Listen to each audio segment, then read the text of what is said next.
दोस्तों, डेमोक्रेसी या लोकतंत्र एक सामूहिक संकल्पना है जहां मोटो है of the people, for the people और बाय द पीपल। मतलब साफ है, लोकतंत्र में शासन व्यवस्था जनता के लिए, जनता द्वारा चुने हुए नेताओं से जनता के हित में होती है। संपूर्ण प्रशासनिक निर्णय, कानून व्यवस्था, अंतर्राष्ट्रीय ताना बाना आदि सब जनता के हित में होना चाहिए, बिना किसी भेदभाव के, केवल देश हित में। यदि कोई पार्टी और उसके नेता किसी भी आधार पर सिर्फ एक विशेष समूह को विशेषाधिकार या विशेष कानून देने के पक्ष में है, तो वह लोकतंत्र की संकल्पना के विरुद्ध है। तुष्टीकरण अत्यंत ही लॉन्ग टर्म या शॉर्ट टर्म में भी हानिकारक है। मित्रों, हम अभी तक लोकतंत्र का सही मायना या सही अर्थ नहीं समझ रहे हैं। हम सभी अभी भी क्षेत्रवाद, जातिवाद और तुष्टीकरण से प्रेरित होकर वोट करते हैं। अब नया हथकंडा आ गया है, मुफ्तखोरी का। क्यों मित्रों, ये सही बोल रहा हूं ना मैं? दोस्तों, हाल ही में जम्मू कश्मीर में चुनाव हुए हैं। वहां घाटी में जम्मू को छोड़कर एक भी बीजेपी या एनडीए का प्रत्याशी नहीं जीता। क्यों? जबकि वहां बीजेपी ने 19 उम्मीदवार खड़े किए थे और अधिकांशतः मुस्लिम थे। दोस्तों, वर्तमान मोदी सरकार 32,000 करोड़ रुपए से अधिक का विकास योजनाओं को खर्च करने को संकल्पित है।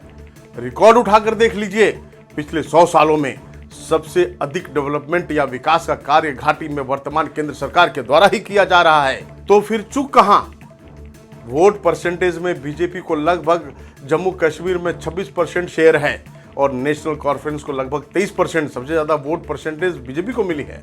पर घाटी में क्यों नहीं एक भी सीट निकाल पाई? बड़ा प्रश्न है।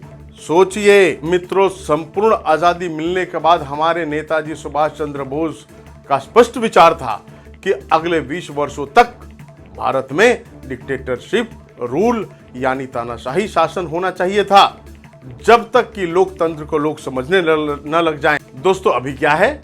सजा याफ्ता भी एमपी या विधायक का इलेक्शन जीत जाता है। अंडर ट्रायल्स का तो समझ में आता है, पर सजा पा जाने वाला का जीतना समझ से परे है। ऐसे तो मित्रों, अगर दाऊद इब्राहिम भी किसी पर्टिकुलर जगह से खड़ा होगा तो मुझे पूर्ण विश्वास है वह जीत हासिल कर लेगा।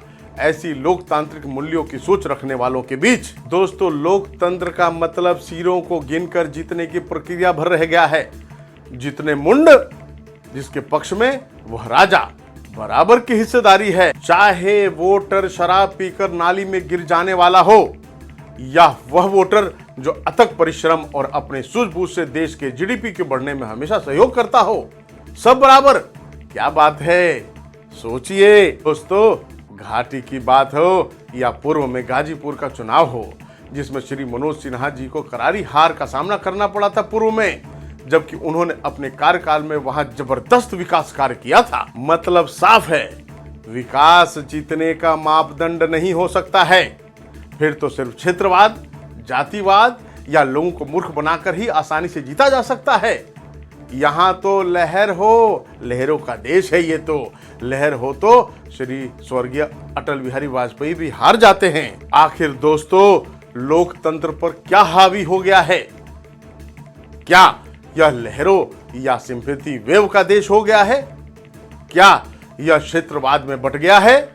या क्या यह जातिवाद में विचारों के टुकड़े टुकड़े हो गया है? प्रश्न अनगिनत है मित्रों। सोचना और तय करना हम सबको है। क्या हम अपने विवेक से वोट करते हैं? क्या हम राष्ट्र विचारधारा से प्रेरित होकर सोचते हैं? आप सब प्रतिभावान और विवेकी जन हैं। किसको और कैसे लोकतंत्र को प्रभावी और शक्तिशाली और कारगर बनाना है, सोचना हम सबको है। नमस्कार मित्रों।